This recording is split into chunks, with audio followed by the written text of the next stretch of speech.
The United States has released visuals of the first 24 hours of Operation Epic Fury. The visuals have been shared by the U.S. Central Command in a post on X. The video shows U.S. fighter jets taking off from an aircraft carrier and missiles being fired at targets across Iran.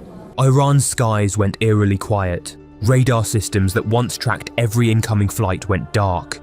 Missile defenses that should have fired stayed still. Did Iran surrender? No, it's far more strategic and far more dangerous. Here's how the US neutralized these systems and what weapons really made it happen. Chapter 1. What happened overnight? In the early hours, Iran's air defense network, long considered one of the most advanced in the Middle East, suddenly went eerily quiet. Analysts and regional observers were stunned as US and Israeli forces focused precision strikes on radar stations, missile batteries, and command hubs, sharply reducing Iran's ability to detect and respond to incoming aircraft. Systems that normally tracked every flight were effectively blinded, leaving large gaps in coverage. Satellite imagery confirmed serious damage to radars and military compounds near Tehran and other strategic bases. With key nodes destroyed, missile batteries were forced into reactive, disorganized modes, unable to coordinate efficiently. Experts note that striking the brain of the system, command centers and radar hubs, can neutralize an entire defense network far more effectively than targeting missiles themselves.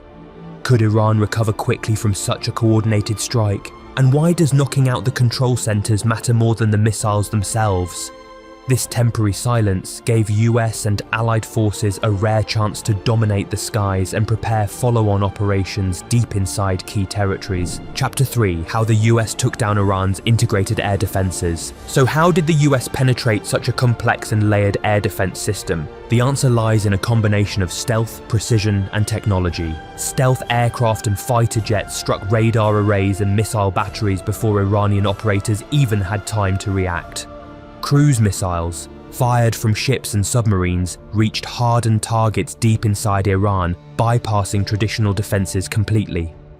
Electronic warfare and cyber attacks simultaneously disrupted radar feeds and communications, essentially blinding key components of the network before physical attacks arrived. By coordinating strikes across multiple layers of defense, US and Israeli forces created gaps that allowed follow-on attacks to reach high-value targets. Timing and precision were critical. Multiple strikes occurred almost simultaneously to overwhelm Iran's response capabilities. But why do they target radar and command centers rather than just missiles themselves? The answer is simple. Controlling the system's brain and eyes makes the rest ineffective, leaving missile batteries uncoordinated and defenseless. Chapter 4. Localized air superiority.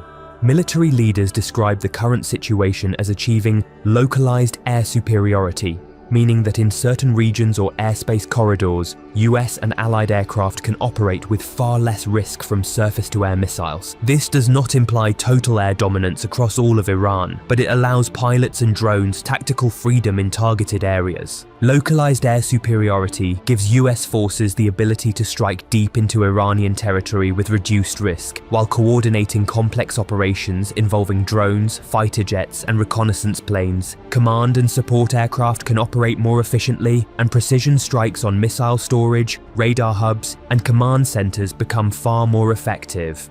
The reduction in Iran's defensive coordination also allows US forces to move faster, gather intelligence more efficiently, and maintain pressure on remaining active defensive assets. Even though Iran still has pockets of functioning air defenses, localized air superiority provides a temporary window where operations can continue with lower risk. Maintaining this advantage allows for targeted strikes that further degrade Iran's operational capabilities and sustain momentum in the region. Chapter 5. Iran's counterattacks and drop in missile activity. Even after the damage to its air defenses, Iran continued to launch missiles and drones. However, the rate of activity plummeted. Reports suggest that missile launches dropped roughly 86% from previous peaks. The decline reflects both the destruction of key radar and command infrastructure and the strain on their missile forces. Satellite imagery shows that some launch pads and storage sites were destroyed or made inoperable. Iranian commanders appear to be conserving resources. They are firing selectively at high-value targets while repairing damaged systems. This sharp decline highlights the difficulty of maintaining continuous retaliation when the launch infrastructure is degraded.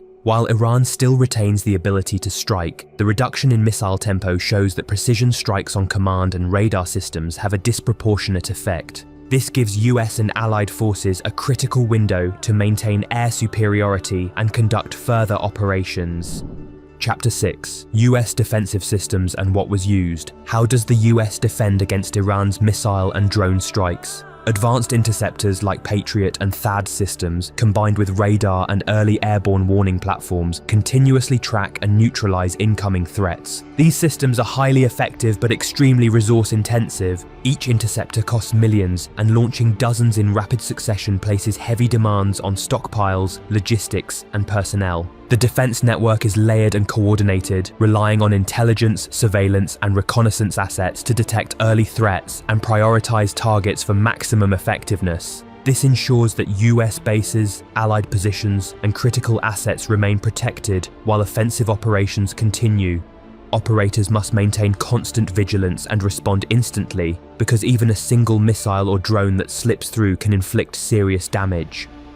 Sustaining this level of defense requires meticulous planning, continuous resource management, and precise execution. It highlights a central reality of modern conflict. Protecting key assets is as much about strategy and coordination as it is about firepower. Chapter 7. What this means for the wider conflict. So, what does the degradation of Iran's air defenses mean for the broader Middle East? With radar networks and missile batteries damaged, Iran's ability to defend its territory and coordinate strikes is reduced. US and allied forces now enjoy localized air superiority, allowing precision strikes on command centers, logistics hubs, and remaining missile assets with lower risk. Iran may increasingly rely on drones, asymmetric tactics, and proxy forces to compensate, but the operational advantage has shifted.